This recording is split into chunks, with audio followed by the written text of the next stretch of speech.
everybody, it's Jamie, and today's video is going to be a tutorial on how I make my dog bandanas. These ones I'm going to do with an elastic closure. I find it's easier just to get it onto the dog, especially if they're wiggly or they don't like sitting still for you. I'm going to show you how to do this cute Halloween themed ones, but you can literally do it with any fabric, and I'm going to show you how to top stitch, which makes them look extra nice. I like to make mine reversible as well, so you get two different looks with that.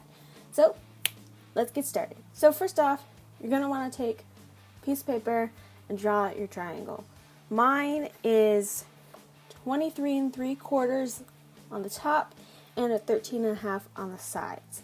That's going to be the actual size of your bandana. You're going to want to add about a 1/2 inch seam allowance on the edges just to give yourself room to sew and so that it doesn't end up teeny tiny. And you're going to want to make sure you pick two different fabrics if you want it to be reversible, or you can pick the same fabric and just have it on the same sides. You're going to take our first fabric, lay it out nice and flat. You're going to want to iron your fabric if it's really wrinkly. The straighter and flatter your edges are, the better. So you're going to go ahead and take your pattern. You're going to kind of lay it centered. This is a 1/4 yard. I find 1/4 yard is plenty of fabric. These are going to be made for large dogs. These bandanas are going to be for Bailey, who is a chocolate lab. So, big dogs, 1/4 yard. That's all you need. And you're going to want to lay it right side down, so the side that's more vibrant and that you want to show, you want it face down, and you're going to trace your pattern onto the back. Again, here I'm making my 1/2 inch seam allowance. I normally make 2 little dashes and then connect them in a straight line so that I'm cutting as humanly straight as possible. That way when you put it through the machine, you're just letting the machine do all the work. You're just guiding it through. You don't have to worry about staying in a straight line or anything like that. And then you're going to go ahead and cut out your pattern piece. You're going to want to make sure that if you want anything particularly in the center or showing on your bandana to line it up then. This is a pretty small repeating pattern, so I wasn't really forced to center anything.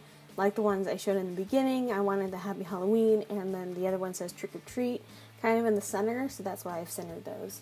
And then typically for the second piece, I just like to lay the first piece I cut out on top of that, just use it as a template because it already has the seam allowance. This pumpkin pattern I'm using underneath is some scraps I had left over from the bandanas that I made, so I'm going to put it on the back of Bailey's bandana.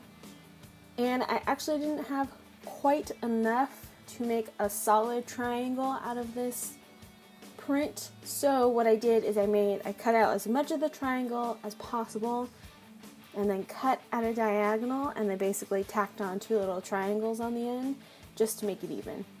I normally like to cut on the diagonal because I think it makes it look a little more intentional instead of just like, yeah, I ran out of fabric, so I just tacked some on real quick.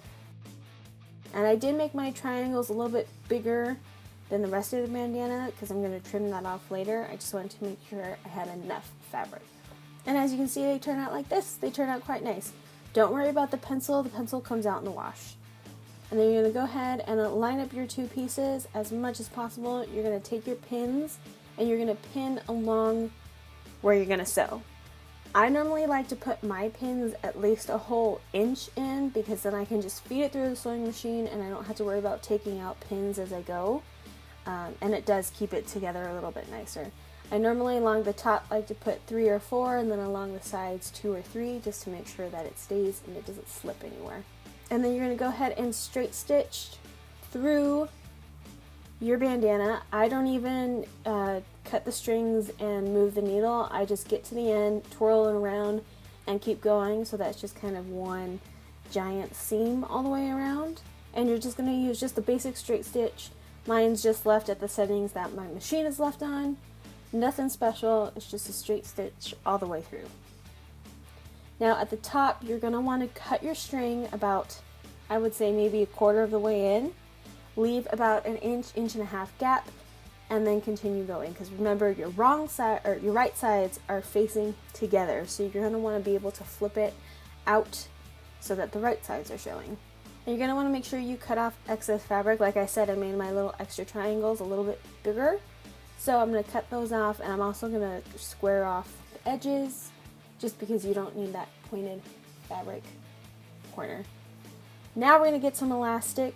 I measure mine about 5 inches for the big dogs because that gives it enough room to get over their big old heads. And you're going to want to kind of eyeball where how far your elastic is going to need to go in, and you're going to cut it. Now this is the part I changed when I did my second bandana after I did this one, is at this point I went ahead and put my elastic into the bandana, like slipped it in so that it was facing the right sides, and then sewed it shut. Which I know sounds very confusing, but trust me, it's a lot easier and it looks a lot nicer. And before you end up flipping your bandana back in, you're going to want to go and double check and make sure that you didn't leave any holes. I occasionally do because sometimes the bottom fabric is just a tiny bit smaller than the top fabric. So I went in, moved my stitch over a little bit, sewed through, and everything was fine.